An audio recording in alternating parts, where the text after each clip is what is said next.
Welcome everybody to Keys to the Kingdom. I'm Marissa, and today we are going to do our Shabbat sit down whole word study. We're continuing in our whole word study with the book of Numbers, and we are actually going to be in Numbers chapter 8 through 14 today, and we're just going to continue along in that study. And then starting Tuesday, we're going to pick up where we left off at the beginning of last year. We left off in the book of Jubilees. It was around chapter 35-ish. So we're going to pick up from there on Tuesdays until we finish the book of Jubilees. If you haven't already gone through the first 35 chapters of Jubilees, you can go back and watch those videos. I'm actually going to go back and watch those videos myself just so I can see if there's anything else that I didn't point out in those chapters that I kind of want to maybe readdress and circle back around and take a look at them. Because I just want to refresh my memory of all those chapters. So when we pick up in chapter 35 on Tuesday, I'm already on point of where we're going to be. But we're going to, good morning, Shabbat Shalom. So we're going to finish, or we're going to pick up where we left off in the book of Numbers today, chapters 8 through 14. Good morning, Marissa. Shabbat Shalom. And you'll see a few things in the first couple chapters, and then we're going to see the spies going into the land. And Shabbat Shalom today. And, oh my God. Technical difficulty. Okay.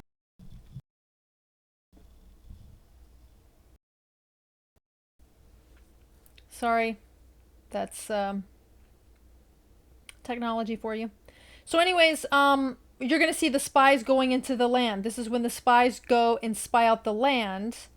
And of course, we know they bring back a bad report, and it's not so good. But that's what we're going to be reading today in the book of Numbers. We're going to finish through the book of Numbers.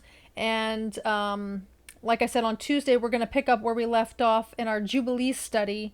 I'm going to go back and read chapters 1 through 35 again, just because I want to refresh my memory and see if there's anything that we didn't discuss. But you can go back and look at those videos that we did last year. And I think we left off on chapter 35, but that's where we're going to pick up on Tuesday, is in chapter 35 in the book of Jubilees. Amanya, good morning.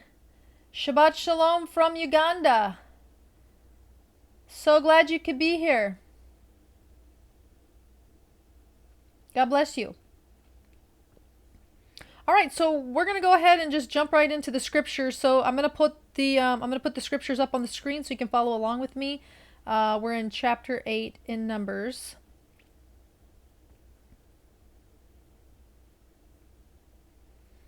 Okay, so it says here, Yahuwah spoke to Moses, saying, "Speak to Aaron and say to him, when you erect the lamps, the 7 lamps are to illuminate the area in front of the menorah."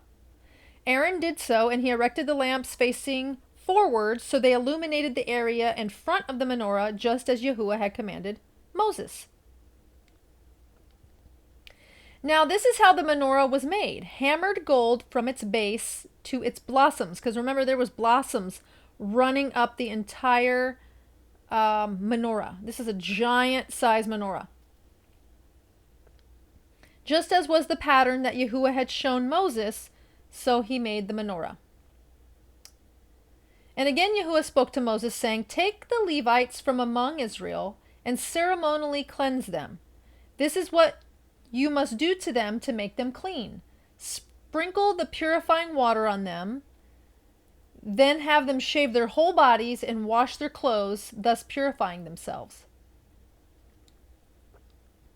They are to take a young bull with its grain offering of fine flour mixed with oil, plus a second young bull for a sin offering." Okay, so they're supposed to offer a grain offering with a young bull and a second young bull for a sin offering. "Bring the Levites before the tent of meeting and gather the whole community of Israel." So you have the Levites going to go before the tent of meeting, and the whole community of Israel is going to gather around. Bring the Levites before Yahuwah. Israel will lay their hands on the Levites. And Aaron will present the Levites before Yahuwah as a wave offering from Israel. Then they must go about the work of the service of Yahuwah. The Levites are to lay their hands on the heads of the bulls, use one for a sin offering and the other for a burnt offering to Yahuwah to make atonement for the Levites. See, the Levites, they had to be atoned for as well. Have the Levites stand before Aaron and his sons and present them as a wave offering to Yahuwah. So the Levites are standing before Aaron and his sons. Remember, Aaron and his sons are the priests. They're the Kohanim.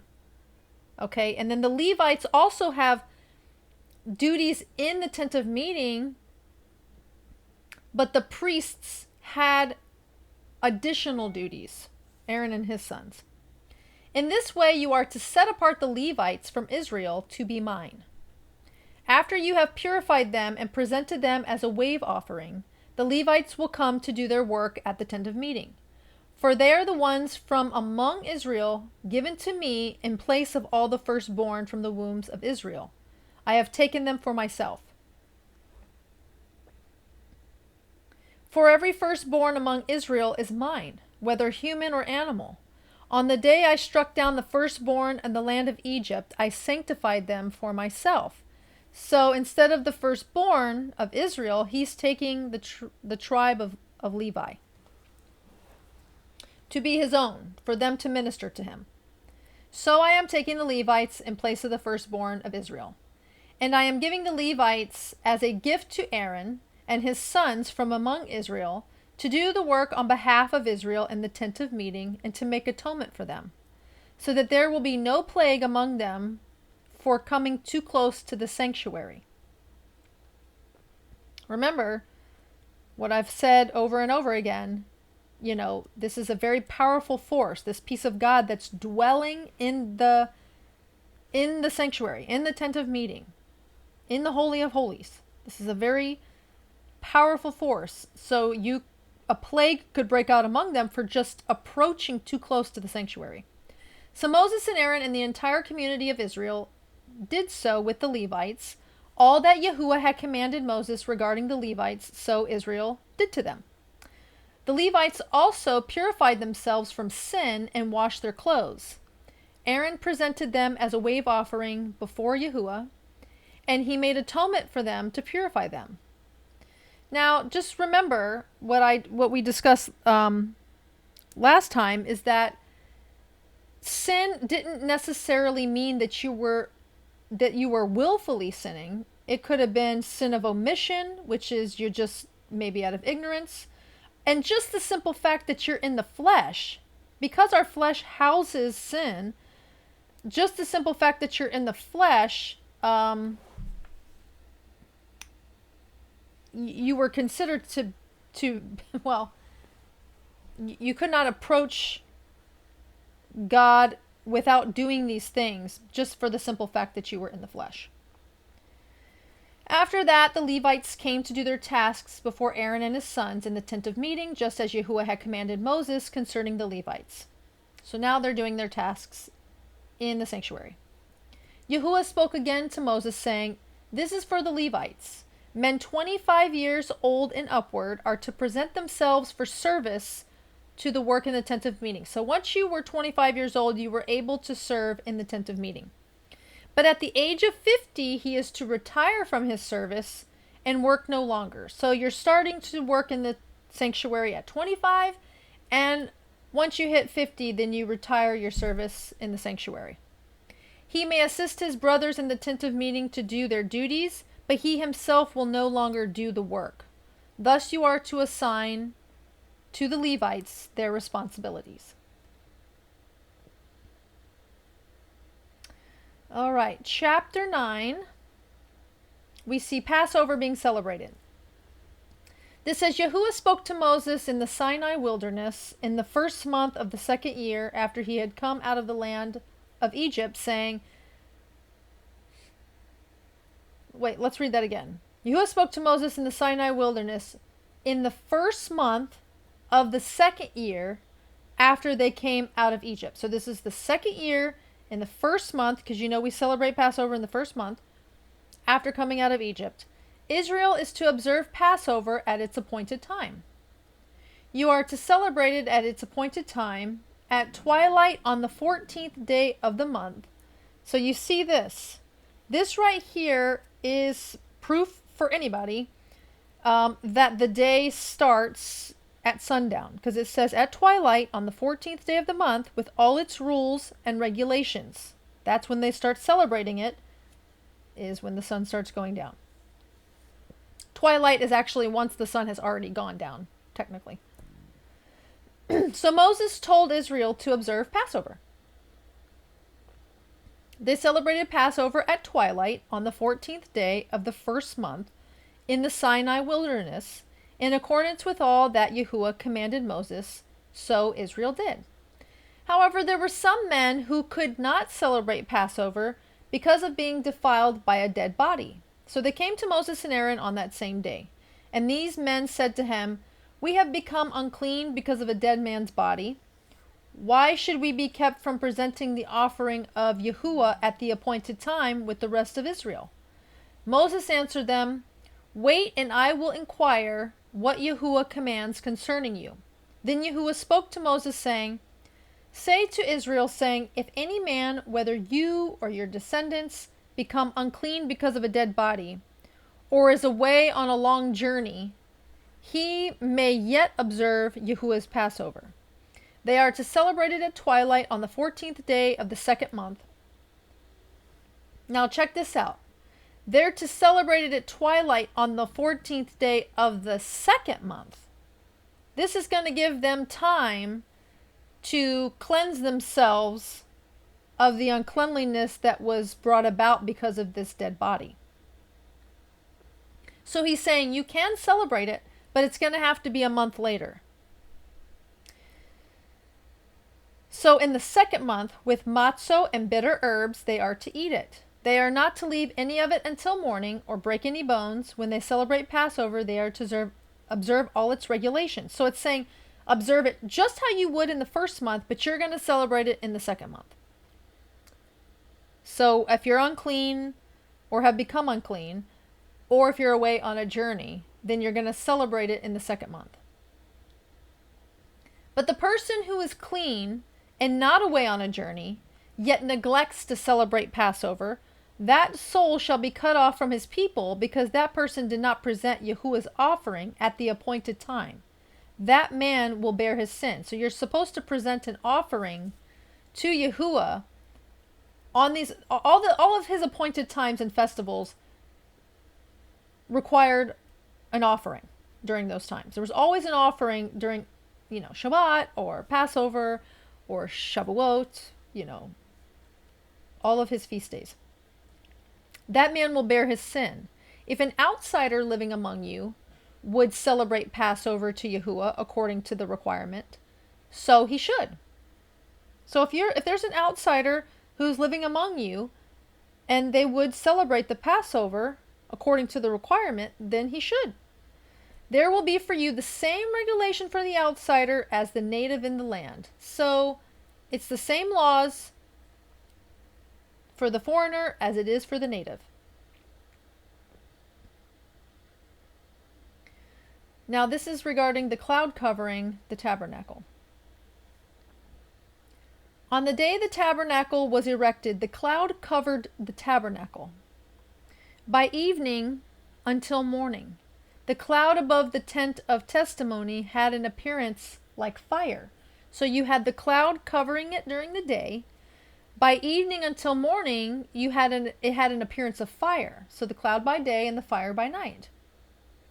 It was that way continually, and the cloud covered it, and by night it appeared like fire. Whenever the cloud lifted up above the tent, then Israel would set out. So when the cloud would go up from the tent, they knew that it was time to move. So they had to pack everything up and move.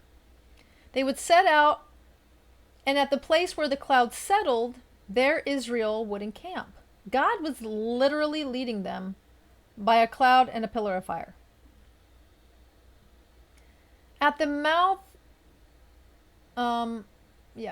That's where they would encamp. At the mouth of Yahuwah, Israel would set out, and at the mouth of Yahuwah they would encamp.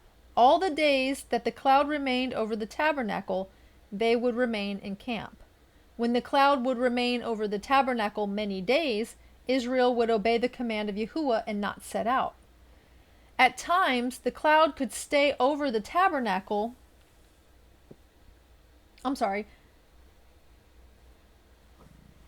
At times, the cloud stayed over the tabernacle only a few days. At Yahuwah's word, they would encamp, and at Yahuwah's word, they would set out. At times, the cloud remained only from evening until morning. When the cloud would lift up, they would set out. Whether by day or by night, when the cloud lifted, they would set out. Whether for 2 days or a month or a year, while the cloud remained over the tabernacle, Israel remained encamped and would not set out. But when it would lift, they would set out. At Yahuwah's word they would encamp, and by the mouth of Yahuwah they would set out. They obeyed Yahuwah's order by Moses' hand. So, as you can see, they didn't determine where they were going to go and how long they were going to stay somewhere. They were literally directed by this cloud by day and pillar of fire by night, which is pretty amazing. But remember, this powerful manifestation of peace of Yahuwah was dwelling with them in the tabernacle. Okay, chapter 10. Let's look at chapter 10. Yahuwah spoke to Moses, saying, "Make 2 trumpets of hammered silver for yourself. They are for summoning the community and having the camps set out." So this trumpet would give a signal to the community of Israel. Whenever both are sounded, the whole community is to gather toward you at the entrance of the tent of meeting. But if only one is sounded, the princes, the head of the tribes of Israel, are to gather to you. So if both of them are being blown, all of Israel would gather in front of the tent of meeting. But if it was just one, then it was just the heads of the tribes of Israel. When you sound the trumpet the first time, the camp of those camped on the east is to set out. When you sound the trumpet blast the second time, the camp of those camped in the south is to set out. Short blasts will be the signal for their moving out. To gather the whole national community, you are to sound the sustained blasts, but not the short blasts. The sons of Aaron will blow the trumpets. This is to be an eternal ordinance for you, as well as for your generations to come. Whenever you go to war in your own land against the enemy who is hostile towards you, you are to sound short blasts of alarm. Then you will be remembered before Yahuwah your God and be delivered from your enemies. Also, at your days of rejoicing, feasts, and new moons, you are to blow on the trumpets over the burnt offerings and fellowship offerings. They will then be a reminder for you before Yahuwah your God, I am Yahuwah your God.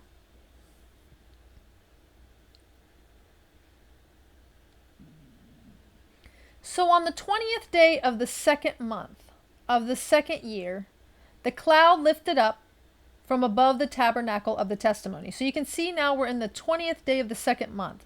So this has given them time to celebrate the Pesach, the Passover, and those who were unclean to celebrate the Passover. So on the 20th day of the 2nd month in the 2nd year, the cloud lifted up from above the tabernacle of testimony. Then Israel set out on their travels to the Sinai wilderness. The cloud came to rest in the wilderness of Paran.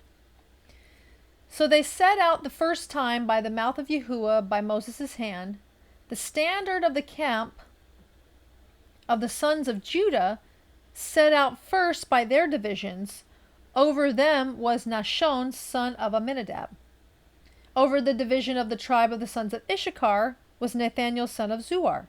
Over the division of the tribe of the son of Zebulun was Eliab, son of Helon.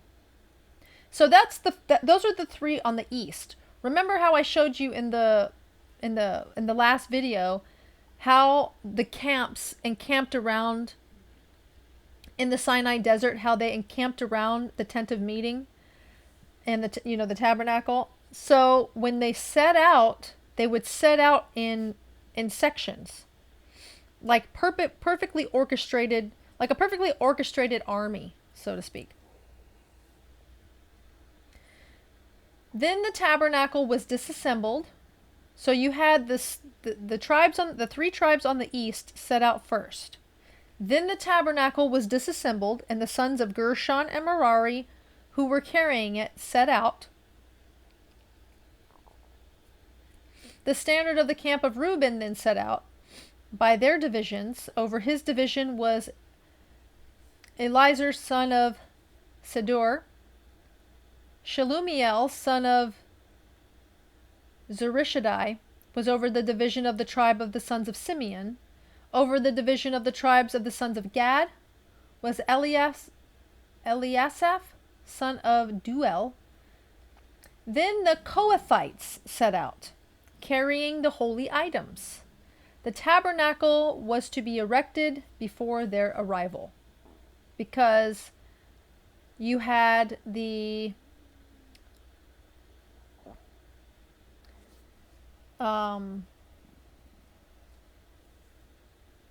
where's it at? You had Judah, then Issachar, then Zebulun.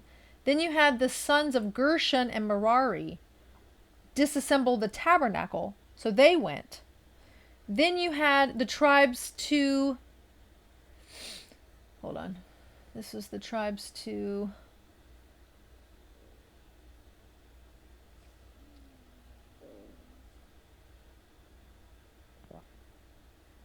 So Gad, so let me see here.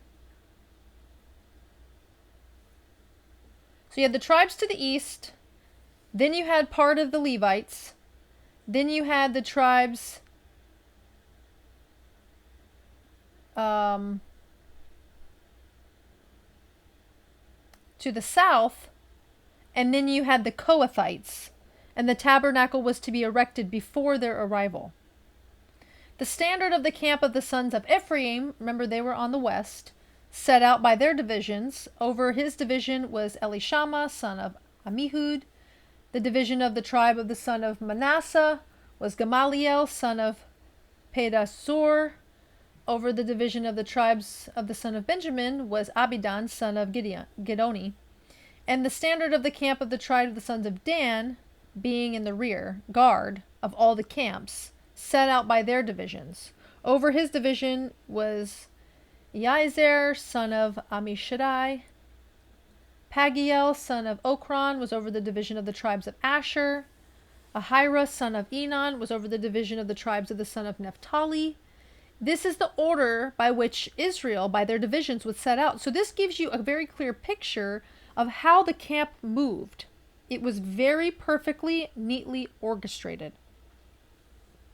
Moses said to Hobab, son of Ruel, the Midianite, Moses' father-in-law, "We are setting out to the place about which Yahuwah said, 'I will give it to you. Come with us, and we will do good to you, because Yahuwah has spoken goodness to Israel.'" So Moses is speaking to his father-in-law. Ohab, the son of Ruel, the Midianite, Moses' father-in-law. He's saying, "Come with us." But he said to him, "I will not go, because I would rather go to my own country, to my own people." But he said, "Do not leave us now, because you know where we should camp in the wilderness. You can be like eyes to us. But if you come with us, we will share with you whatever good Yahuwah gives us."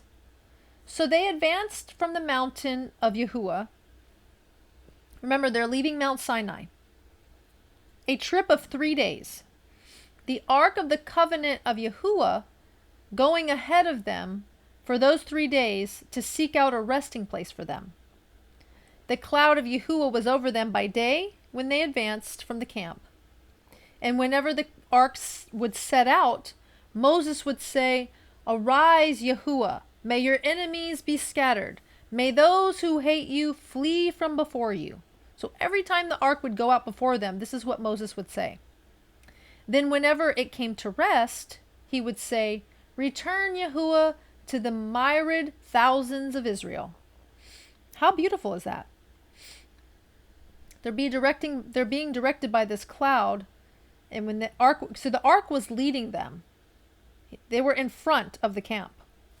So when they're walking, think of the ark as like leading, and Moses would say this, "Arise, Yahuwah, may your enemies be scattered, may those who hate you flee from before you." Because you have to understand, they're traveling through lands where other people live. It's, I'm sure at times there was nobody there, but they're traveling through occupied territory.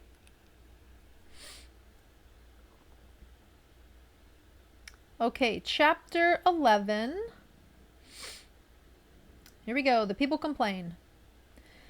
Then the people were murmuring in the ears of Yahuwah about hardship. And when Yahuwah heard, his anger burned. The fire of Yahuwah blazed among them, ravaging the outskirts of the camp. So a fire burns out because they start complaining. The people cried out to Moses. So Moses prayed to Yahuwah, and the fire died down. The name of that place was thus called Taberah, because fire from Yahuwah had burned among them. The grumblers among them began to have cravings. So Israel began to wail repeatedly, saying, "If we could just eat some meat." They wanted meat. They had been eating manna. "We remember the fish that we used to eat in Egypt for free, the cucumbers, the melons, the leeks, the onions, and the garlic. But now we have no appetite. We never see anything but this manna." I mean, let's face it. I mean, any of us who have to eat the same meal every day would start to get bored of it, particularly if you had been used to a wide variety of choices, even though it was in Egypt. I think pretty much any of us would have complained. However, you have God. I'm just going to pause here for a second. You have this manifestation of God dwelling with you. It's so awesome that you would think that they wouldn't. I don't know. I'm trying to put myself in their shoes. Obviously, if I'm just traveling through a desert, I'm going to be complaining a lot. Like, I would probably be complaining a lot. But I'm trying to think, like, but if God was there, a piece of Yahuwah was dwelling with me and everybody, and he was there, I don't think I could think about anything else. I think I would be so totally satisfied in his presence because I've been there. I have been on that mountain. I have been in that mountaintop experience where everything about him filling me, I didn't want or long for anything. So it's almost like those who are complaining aren't really focused on the fact that the Creator is dwelling among them, in the midst of them, and directing them. Like, I would be so on fire for, like, going to the land, and I wouldn't care. I'd be like, this man is fine. I think I would be so filled with the fact that the Creator was dwelling with us that I wouldn't even be thinking about it. So I almost feel like they're not really filled or focusing on the presence of the Almighty dwelling with them. I hope that makes sense. So they're begging for meat.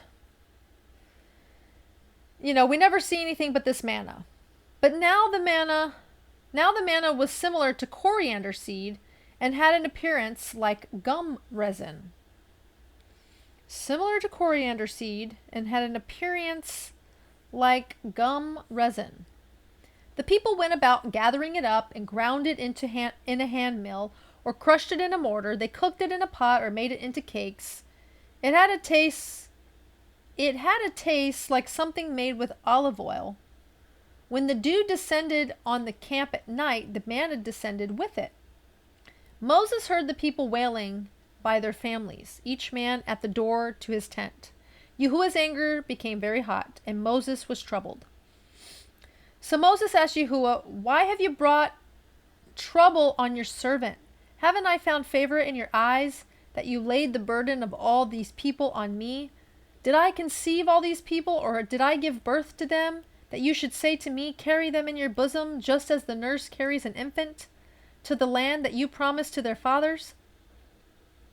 Where can I get meat for all these people? For they wailed to me, saying, give us meat. So you have to understand, Moses is feeling burdened because they're complaining to Moses that they want meat.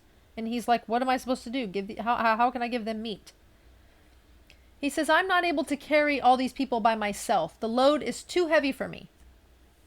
Remember, this is like maybe over 1 million people. If this is how you are treating me, kill me now. If I have found favor in your eyes, kill me, please. Don't let me see my own misery. I mean, you have to feel really bad for Moses, because this is a lot of people that he is having to tend to and answer to. And so he's having to carry the burden of their complaints. And it's too much for him. He can't handle it. He said, this is too much for me. Just kill me now. This is... Have you ever felt like a responsibility that God has given you is just too much to bear, and you're like, kill me now, just take my life, I can't take it anymore? We have to understand the humanity of Moses in this moment. We probably would have said this a long time ago. So now here we have, Yahuwah says to Moses, bring me 70 of the elders of Israel, whom you know to be elders of the people and their leaders. Take them to the tent of meeting, so they may stand where you are. Then I will come down and speak with you there, and I will take some of the Ruach, some of the Spirit that is on you, and I will place it on them. Okay. I'm just going to pause there for a second. So you see here, hold on. Sorry. So you see here, Yahuwah has given a part of his Spirit to Moses already and laid it upon Moses. The Holy Spirit did not come in the book of Acts. It was already being used, as we can see here. God's Spirit could put his Spirit on whomever he wished. So he's saying, I'm going to take a part of the Spirit that I have on you, my Ruach, and I'm going to place it on these 70 elders so that they can help you. So he's trying to help Moses. But I just want you to see here that the Spirit was poured out even during this time. The Spirit didn't just all of a sudden appear and come into existence in the book of Acts.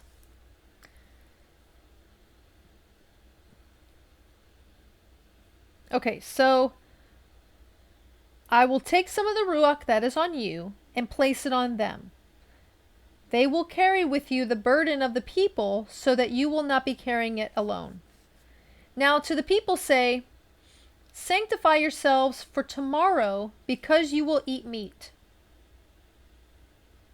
For you wailed in Yahuwah's ears, saying, if only we could eat meat. It was better for us in Egypt. Now Yahuwah will give you meat, and you will eat.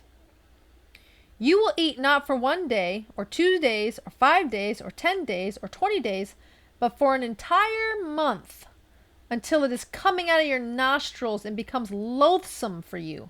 For you rejected Yahuwah, who is among you. Okay, I'm going to stop there, because this is exactly what I was saying before. For you rejected Yahuwah, who is among you, and you wailed to his face, saying, why did we ever leave Egypt? Again, I could understand if this people were just traveling through the wilderness and the Creator's presence wasn't dwelling with them. But the presence of God is a physical piece of God is dwelling among them. And I can say that in my experience, in my walk with God, when I had my mountaintop time, when I felt like I was at Mount Sinai, and God's presence was very, very, very, very tangible to me, it still wasn't this physical of a presence like was dwelling amongst Israel.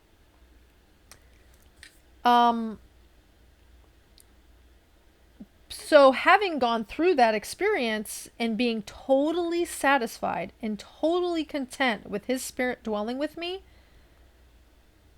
I can see why Yahuwah was mad and saying that these people rejected his presence among them and said, they wish they were back in Egypt. That is so heartbreaking. It's almost like he's dwelling among them and they don't even realize it, or they don't even appreciate it, or there's some sort of disconnect with God's present literally dwelling with them and directing them and providing for them, and it's still not being enough. It's like they don't even recognize him or accept his presence there. I don't know what the disconnect is, but they had no excuse. No excuse. And even the Creator himself is telling them, you know what? I'm going to give you meat. I'm not going to give you meat for a day or 5 days or 10 days or even 20 days. I'm going to give you meat for a whole month till it's coming out of your nose and your nostrils and your ears and every orifice of your body till you're totally sick of it. Yeah, that's exactly. You want to talk about being sarcastic? God's like, yeah, I'm going to give you meat. I'm going to give you meat for a whole month till it makes you sick. That's exactly what he said.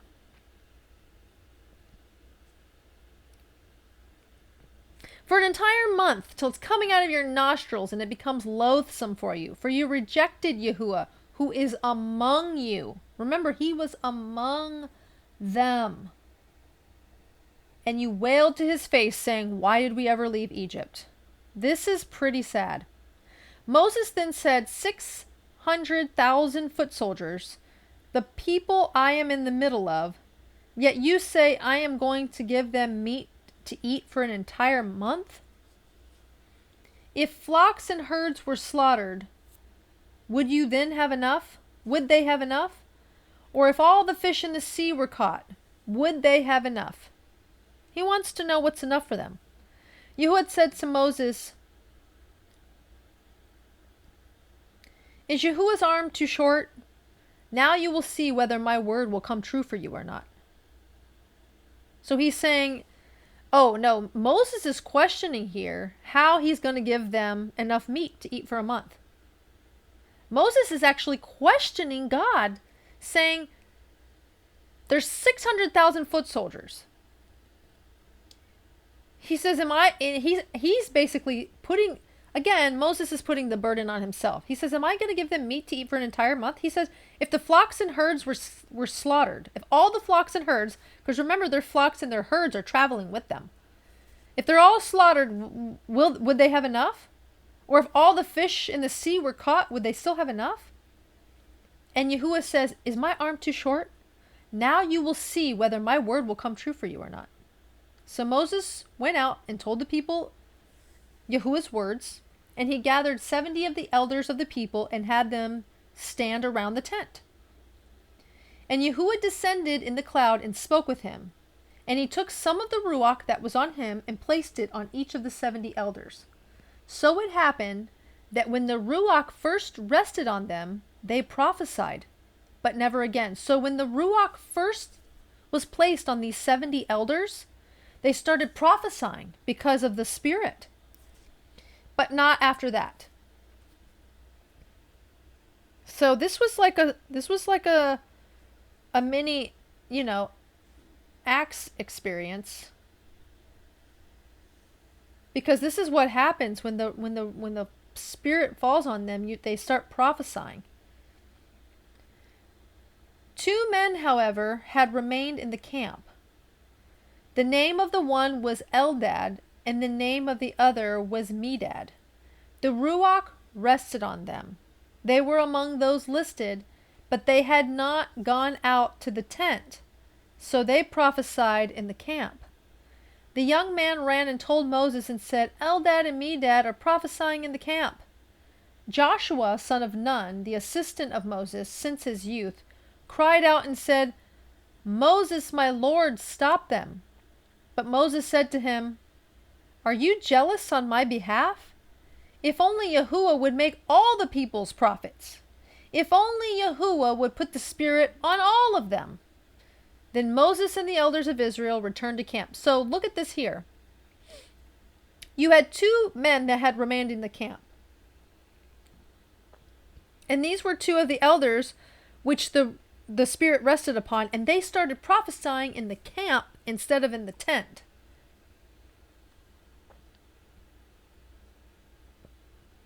So even Joshua is saying, Lord, stop them, because at this point only Moses was prophesying. Only Moses had the Ruach resting upon him. So basically Joshua had become jealous for Moses' behalf. But Moses says, are you jealous on my behalf? He said, if only Yahuwah would make all the people prophets. And you will see this. This is echoed when you see in the New Testament, in the Brit Hadashah, when they're saying, when they're going over the gifts of the Spirit, and Paul says, if only everyone would prophesy, because prophecy was considered the most important gift. Like, forget speaking in tongues. He's like, I'd rather you prophesy than speak in tongues. But these people, they were starting to prophesy. Moses says, are you jealous for me? He says, I wish Yahuwah would make everybody prophets.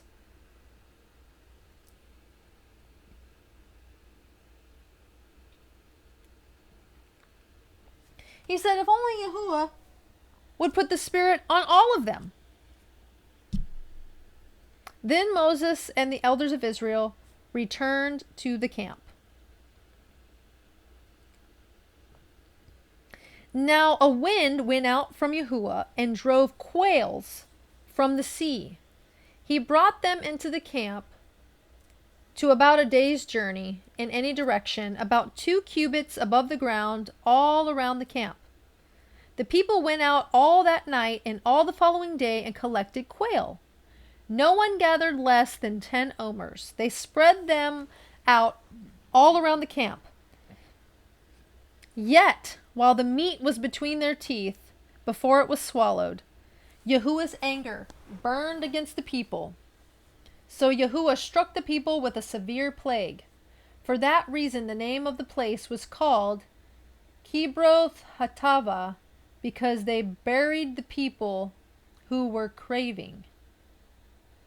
From Kibroth Hatava, the people journeyed to Hazeroth and stayed in Hazeroth. So a plague broke out among these people who had been craving meat, and they were hurrying up to eat it. And while it was still between their teeth, the plague broke out. And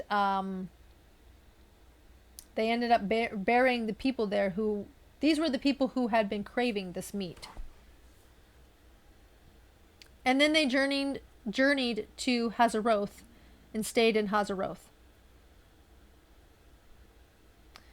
All right, chapter 12.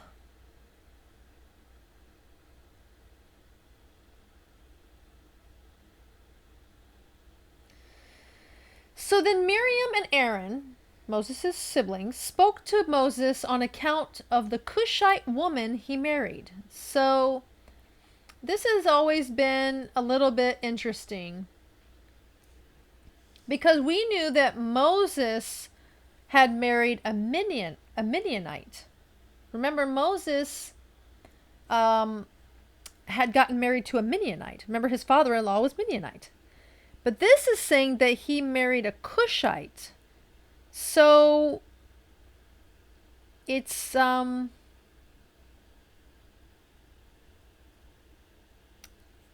of questionable here what actually transpired. There's a lot of different theories here that maybe maybe he had married somebody prior to marrying the Cushite or the Midianite.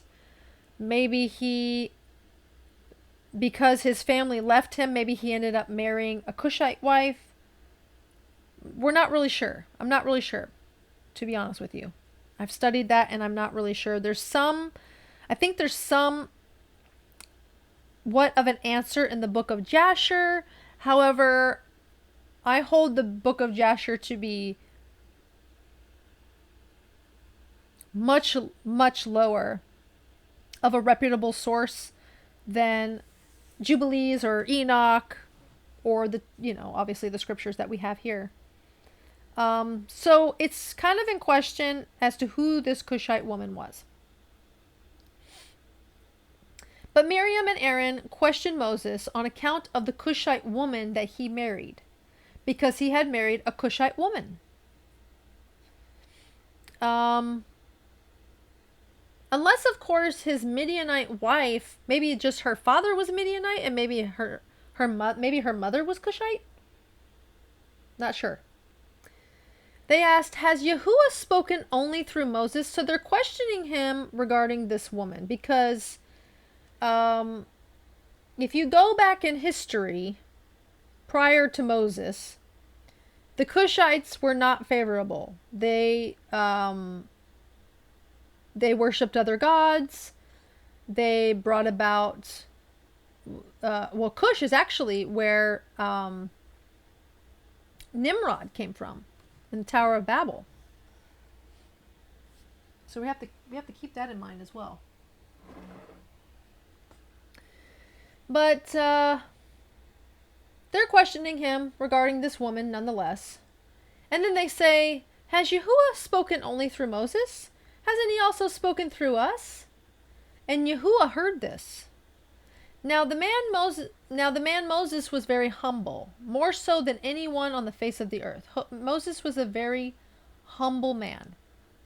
And immediately Yahuwah says to Moses, "Aaron and Miriam, the three of you, come out to the tent of meeting." He's like, "You three, come here." So the three came. So Aaron, Moses, and Miriam, all three siblings. Yahuwah descended in a column of cloud and stood at the entrance of the tent of meeting and called to Aaron and Miriam, "You two, come here." The two of them stepped forward. "Hear my words," he said.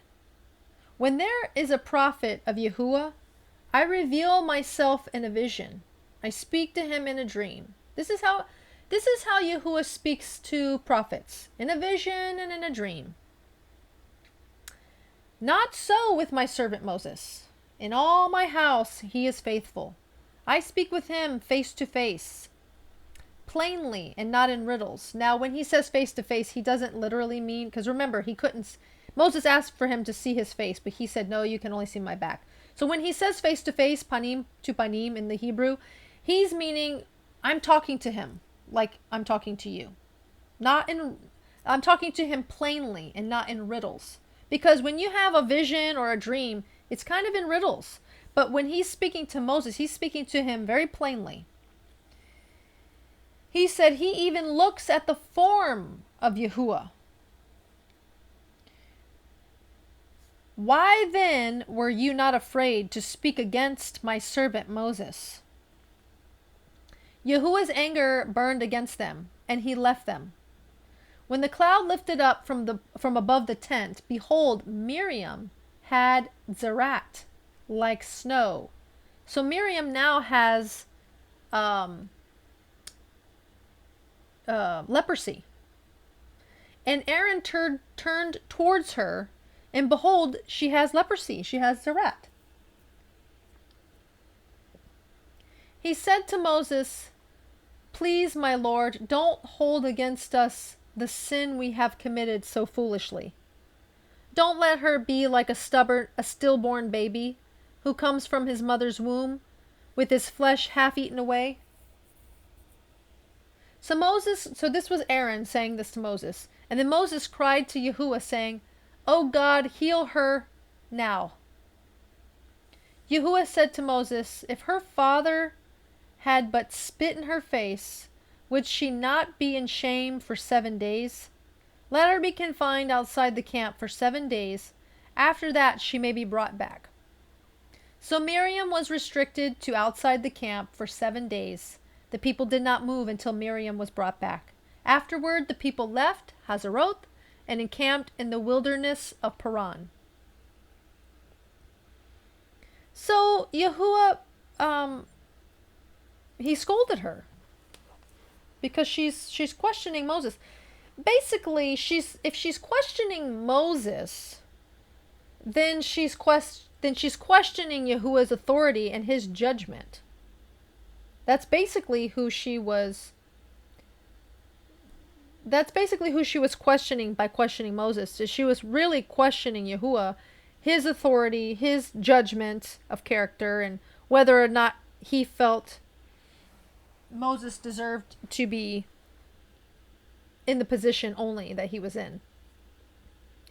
So she was basically questioning God at this point. But it was only for 7 days, and then she could come back in. All right, chapter 13. Now we have spies sent into Canaan.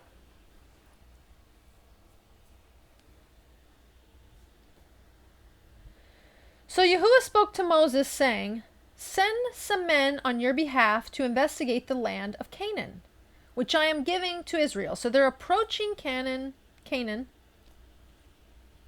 And he's saying, send some men to investigate the land, which I am giving to Israel. Each man you are to send to be a prince of the tribes of his fathers, each man, a man from each tribe. So 1 man from each tribe, all of the princes.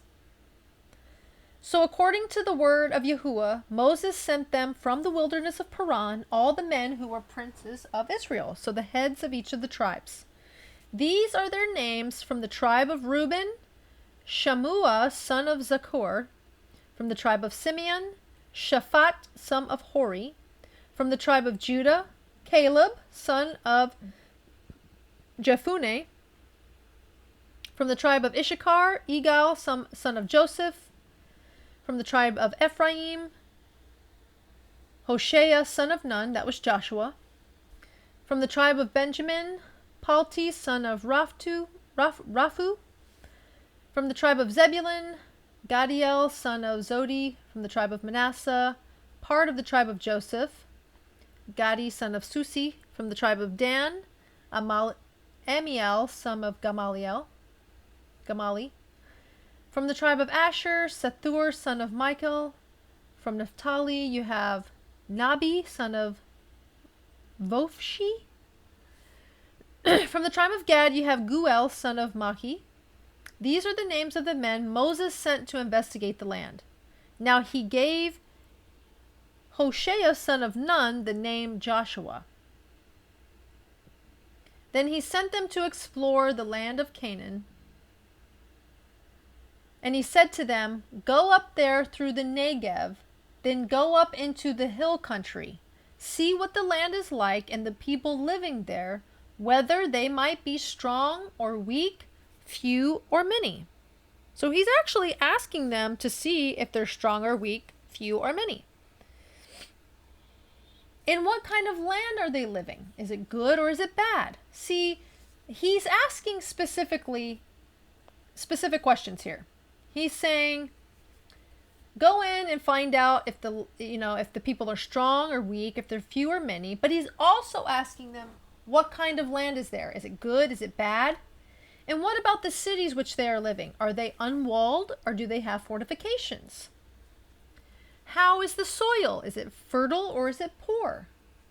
Are there trees on it or not? Do you do your best to bring some of the fruit of the land? And it was the season for the first ripe grapes. So they went up and explored the land from the wilderness of Zin as far as Rehob, the entrance of Hamath. They continued up through the Negev and came to Hebron.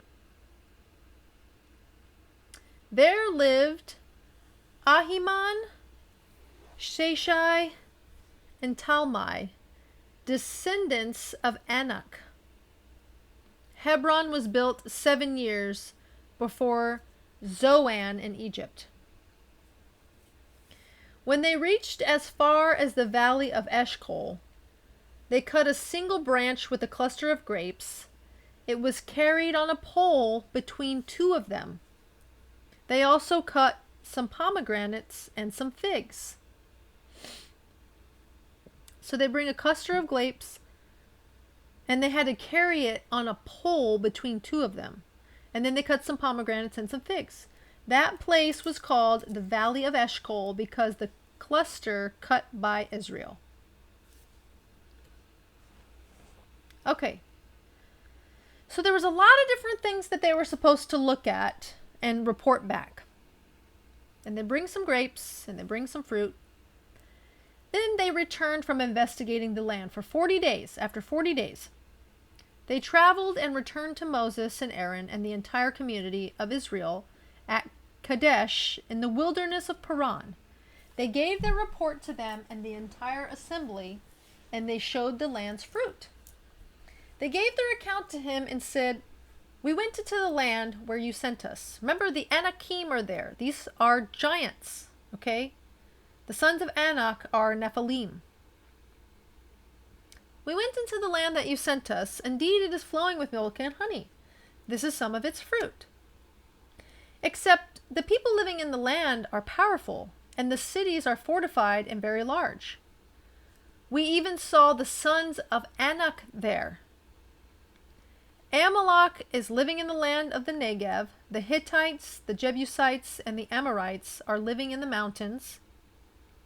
And the Canaanites are living near the sea and along the bank of the Jordan." So all of the ites, the Hittites, the Jebusites, the Amorites, the Canaanites, these are all Nephilim nations. Then Caleb quieted the people before Moses and said, "We should definitely go up and capture the land, for we can certainly do it." But the men who had gone up with them said, "We cannot attack these people because they are stronger than we." So it's not that they reported that the Hittites and the Jebusites and the Canaanites and the Anakim were living there. It's okay, because that was part of what they were supposed to do, was bring back a report. Are they stronger than us? But they say, "We cannot attack these people because they're stronger than we."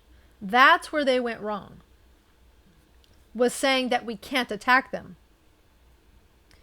They spread among Israel a bad report about the land that they had explored, saying, "The land through which we passed to explore devours its residents. All the people we saw there are men of great size." And, at this point, the giants, of course, they were cannibals. I mean, they would actually eat people. "They're men of great size, and they devour its residents.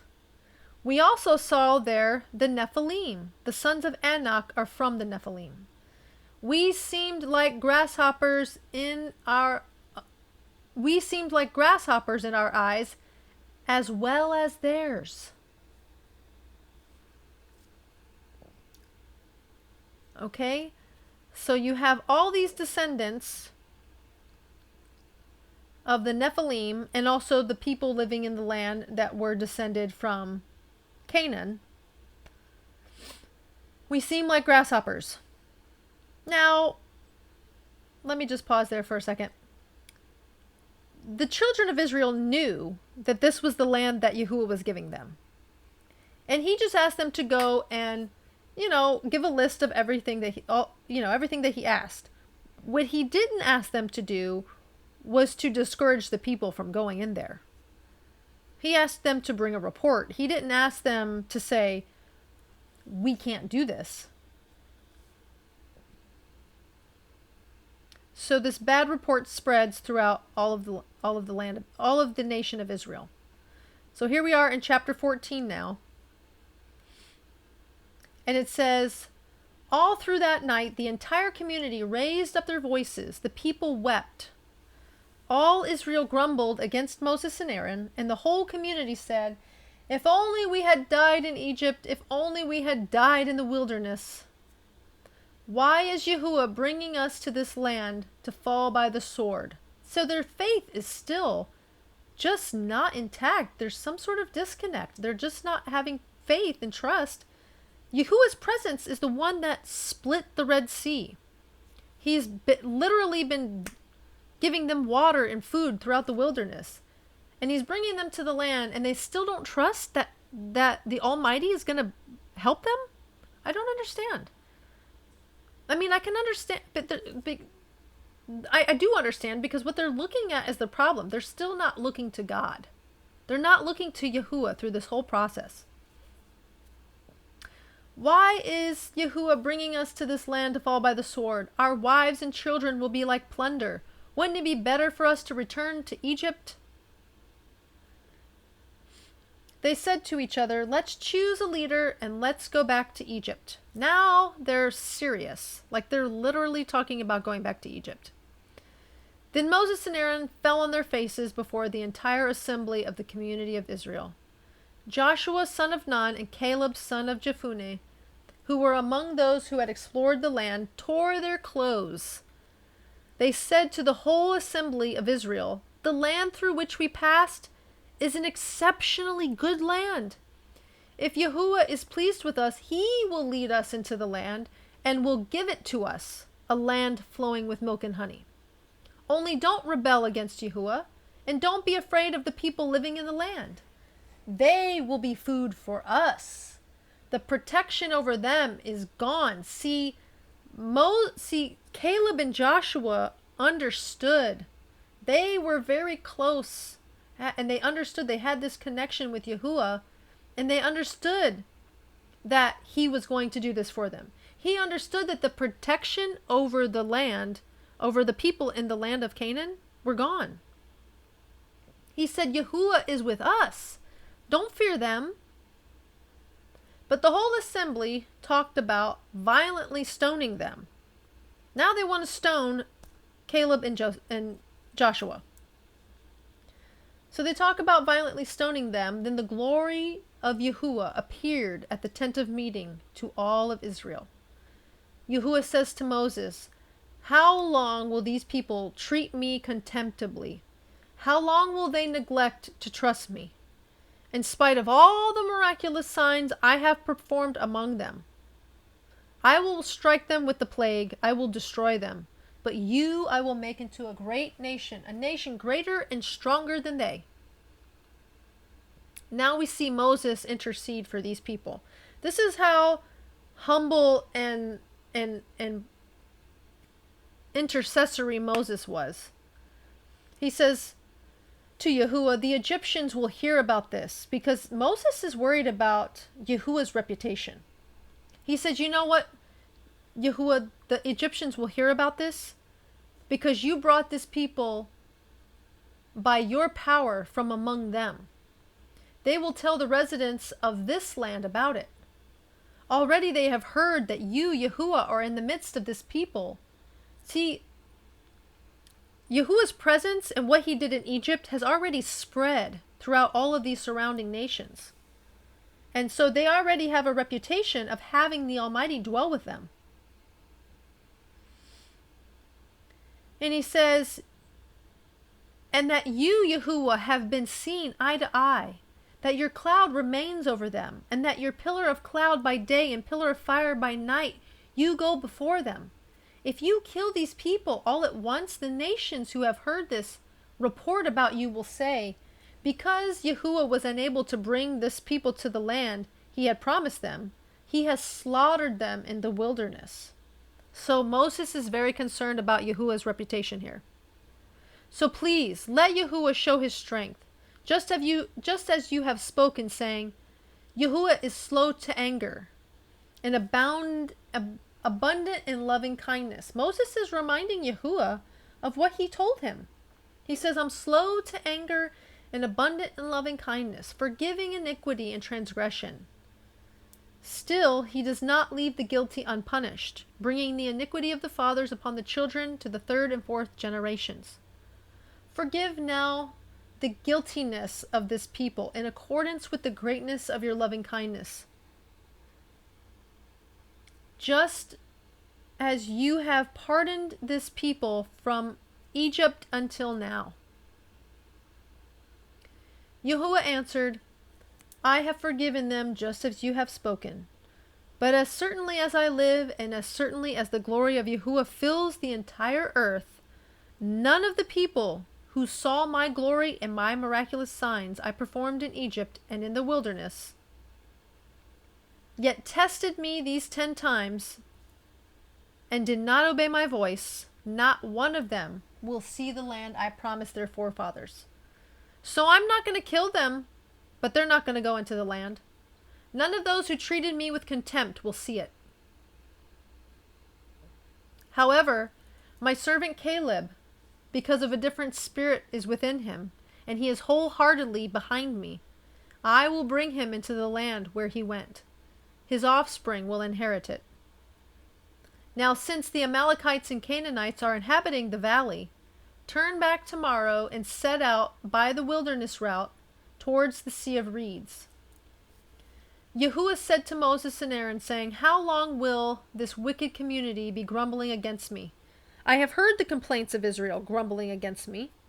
So tell them, As surely as I live, says Yahuwah, I will do to you just as I heard you say in my ears.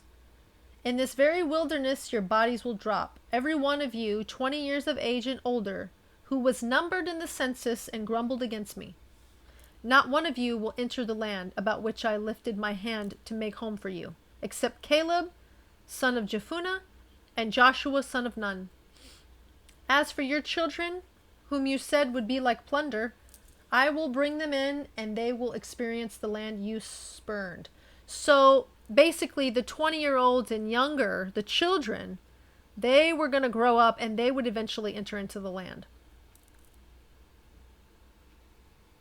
He's saying, since you spurned it, since you hated the land so much, I'm not going to let you enter in. I'm going to let the younger generation go in. But your bodies will drop in this wilderness. Your children will be herdsmen in the wilderness for 40 years. So now they have to wander for 40 years until they die. You will suffer because of your unfaithfulness until your corpses are consumed in the wilderness. For 40 years, corresponding to the number of 40 days, you explored the land. Each year for each day you will suffer for your iniquities and know my hostility. I, Yahuwah, have spoken and certainly will do this to all this wicked community, banding together against me. In this wilderness they will meet their end, and there they will die. Then the men whom Moses had sent to explore the land, whom had returned and caused the whole community to grumble against him by spreading a bad report about the land, these men, spreading the bad report about the land, died of the plague in Yahuwah's presence. Of those men who had gone to explore the land, only Joshua son of Nun and Caleb son of Jephunneh survived. So all the others died in a plague, and their descendants were supposed to wander for 40 years until they died in the desert. When Moses related these things to all of Israel, the people mourned bitterly. They rose the next morning and went up to the high mountains, saying, Look, let's go to the place which Yahuwah has promised, for we have sinned. See, so now they're trying to act accordingly. They rose up the next morning, went to the high mountains, and said, Look, let's go up to the place which Yahuwah promised, for we have sinned. But Moses said, Why are you disobeying the mouth of Yahuwah? That will never succeed. You should not go up, because Yahuwah will not be among you. So Yahuwah basically said, no, you're going to wander for 40 years, and until that generation dies off, then I'll let the next generation go into the land. So they're trying to do it on their own now. So they go the next morning and they say, let's go out, let's go into the land since we've sinned. But Moses is saying, why are you bothering to do that? He's not going to be with you. Don't even try it. He's not going to be with you. He has already told you what's going to happen. He said, you should not go up, because Yahuwah will not be among you, and you will be defeated by your enemies. For the Amalekites and the Canaanites are there in front of you, and you will fall by the sword. Yahuwah will not be with you, because you turned away from following him. But presumptuously they went up to the high mountain country, through neither the ark of Yahuwah's covenant nor Moses' moved, though neither the ark of the covenant nor Moses moved from the camp. So these people, they went up anyways. The Amalekites and the Canaanites living in the mountain country came down, attacked them, and beat them down all the way to Hormah. So they were going to take it upon themselves to go into the land anyway because they sinned. And Moses warned them. He said, don't do it. Yahuwah is not going to be with you. And you're going to be killed, and you're going to be defeated before your enemies because he's not going with you. And these people living in the land are going to defeat you. And this is exactly what happened. So they go in, and the Amalekites and the Canaanites beat them all the way down, all the way to Hormah. With the Spirit of Yahuwah, you can do anything. You can overcome, you can defeat, you can persevere, anything as long as his Spirit is going with you. But if his Spirit's not going with you, I don't recommend doing it. I don't recommend taking on the tasks unless God goes before you. That's why I try to say, God's willing, I will do this. I say, Lord, let your Spirit go before me.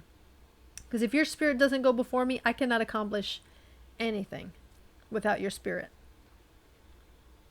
Try to pray that prayer anytime you try to accomplish something, or overcome something, or intervene in something. Particularly if you're going into enemy territory. If you're going into enemy territory, it better be by Yahuwah's Spirit going before you. Otherwise, you'll be doing it in your own strength, and there you will find yourself laying in defeat. All right, guys, that is the end of our Shabbat sit-down study. Next Shabbat, we'll pick up where we left off in the book of Numbers. On Tuesday, we are going to pick up where we left off in the book of Jubilees. We went all the way through to about chapter 35.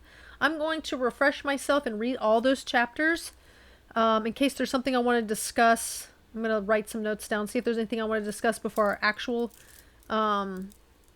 chapter study on Tuesday. But we will be finishing up the book of Jubilees. And so I hope to see you on Tuesday.